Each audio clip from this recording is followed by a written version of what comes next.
Assalamualaikum and hi students.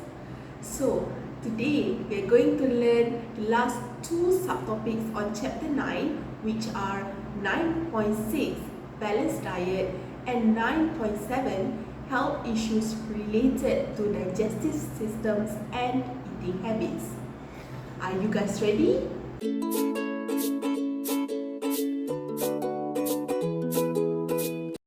There are 5 learning outcomes for this topic. First, at the end of the lessons, students should be able to first identify the energy values in food samples.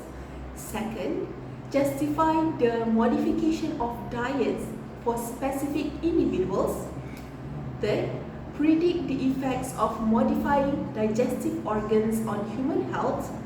Number 4, outline health issues related to defecations, and lastly, correlate health issues related to eating habits. Wait. Before we proceed to our lessons, I want you to watch this one videos about diet. Okay, starting from today, there's no more chocolate, waffles, Kit Kat. And that's the beginning of my healthy diet. What are you doing, Zura? I can't do this anymore, Nana. I need my cookies. But it hasn't even been a day. No, I just can't.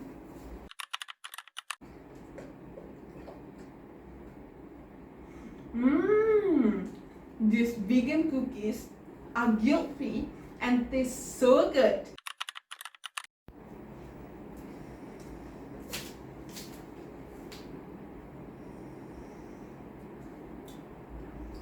Hey, is everything alright? Not really. Why these vegan cookies taste weird? I need my real cookies instead. Okay, promise, I'm just gonna have one bite of these chips. Just one? Wow, you are so disciplined. I like that.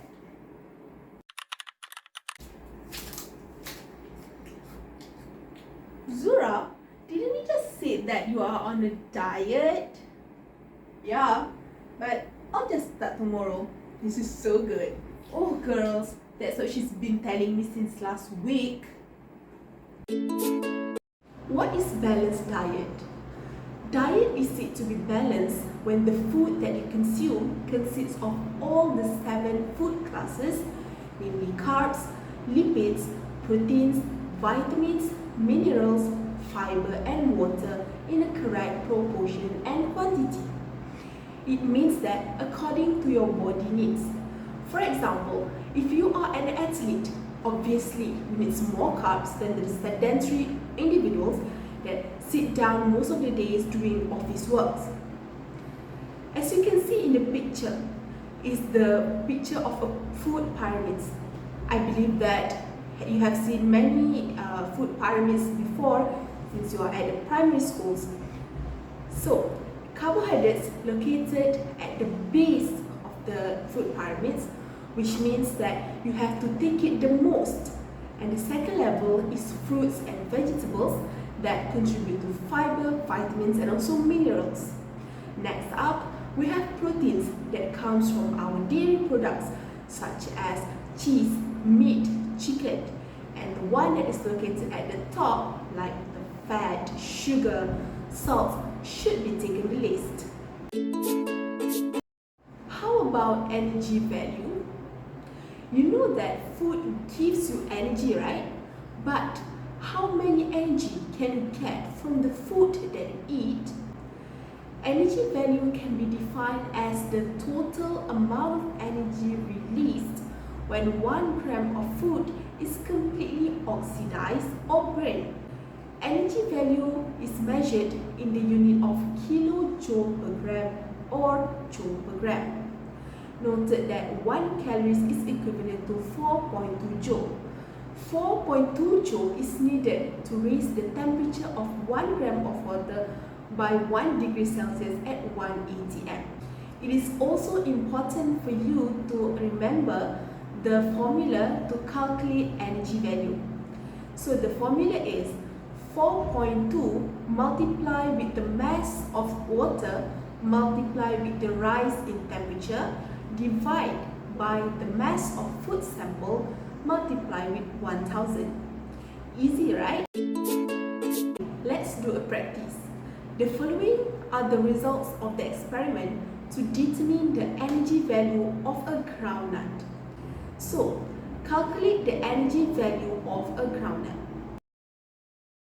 Okay, time's up students. Let's discuss the answer together.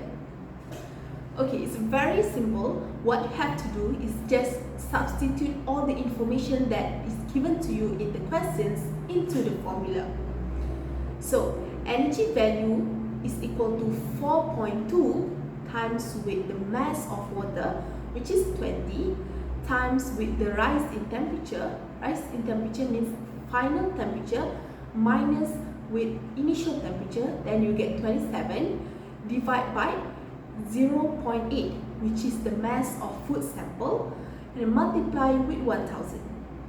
So, what is the answer? Yes, correct. The answer is 2.835 kilojoule per gram, which means B. Let's proceed to the diet modification for specific individuals. Balanced diet for each individual varies according to few factors such as lifestyle, health conditions, and also the specific nutritional requirements. If you are an active person, you need more carbs. If you are sick, then you need to eat more protein to fight against the infection. There is a concept called the Pinggan Sihat Malaysia proposed by our Ministry of Health. The recommendation of the Pinggan Sihat Malaysia is to only eat a quarter of carbs, quarter of proteins-based food, and half of it is made up of fruits and vegetables. This is what Pinggan Sihat Malaysia is all about. Not only the plate is healthy, but you will also be healthy. Before that, let's take a break by singing a song of quarter, quarter, half together. Quarter, quarter, half, yeah, a balanced meal is easy. Quarter, quarter, half, yeah, a balanced meal is easy. Fill quarter plate with whole grains. Quarter plate with protein. Half plate with fruit and vegetables. Now everyone can eat healthier. Quarter, quarter, half, yeah, a balanced meal is easy.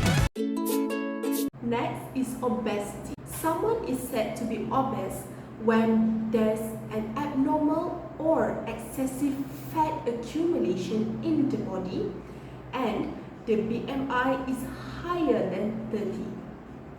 Obesity can be caused by eating excessive or imbalanced food intake that is rich in fats such as junk food, sugary foods like sweets, carbonated drinks, and also carbs. Next is your lifestyle.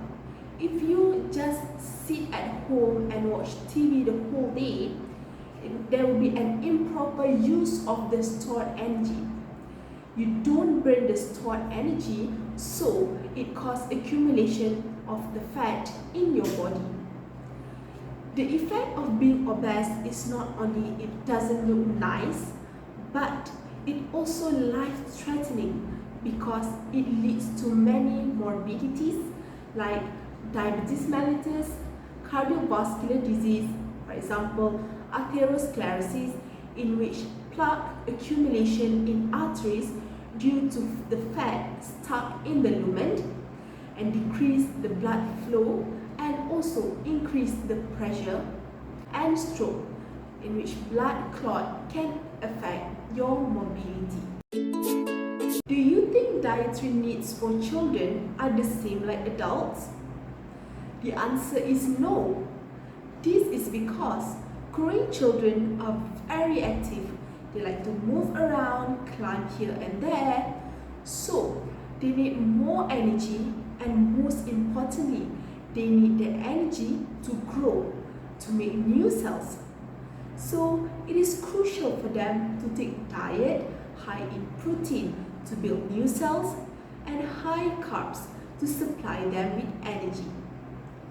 As for the pregnant women, they need to have diet that is high in protein also to build new cells for the baby this time in the tummy. High in fiber to prevent them from getting constipations, and also high in iron to make hemoglobin to ensure enough oxygen is supplied to the fetus. Then how about cancer patient? Someone who's fighting cancer and undergoing chemotherapy, a lot of their cells will die off. So in order to replenish it back, they need to take food with high protein to repair the damaged tissues and also build antibodies to boost their immune system. They also require to take vitamins and minerals for health functioning of the system. But remember, they need to eat food with low amount of food preservatives and additives. Are you still there, students? Standing strong? Good news for you, we have come to the last part of today's lesson, which is subtopic 9.7, health issues related to digestive systems and eating habits. Have you guys heard a procedure called gastric bypass, or the other name is bariatric surgery? And how the digestive organs adapt to it? When you are obese, you have tried many ways to lose weight. Name it, intermittent fasting, calorie deficit, but all of them just doesn't work for you. This last resort that your physician will suggest is by doing a bariatric surgery. Bariatric surgery is reducing the stomach size by cutting out a portion of the stomach, usually the top part, and then you join it to the jejunum. That means your physician will shorten the pathway so that the stomach, or we call it as gastric house, will hold only little food. Next is defecation.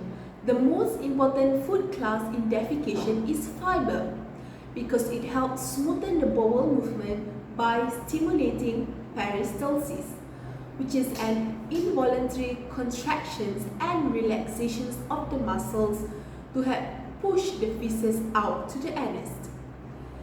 If the stool stays in the large intestine for too long, more water is absorbed and then the stool will become hard. In order to facilitate bowel movement, to make sure to eat enough fiber and water.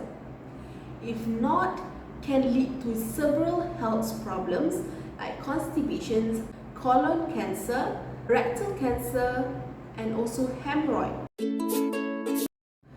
Poor eating habits and imbalanced diet can cause numerous health problems such as gastritis, anorexia nervosa, bulimia nervosa, and muscle dysmorphia. Gastritis is when you can feel the burning sensation in the stomach.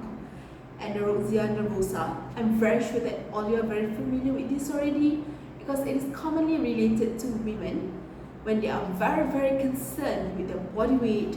They didn't want to get fat because they think that fat is not pretty, slim only pretty, so they go overboard. They try to diet too much and they resist themselves from eating. Whereas for the bulimia nervosa, it's unlike anorexia nervosa. They eat because they have the incessant need to remove what they have eaten, so they will poke their throat.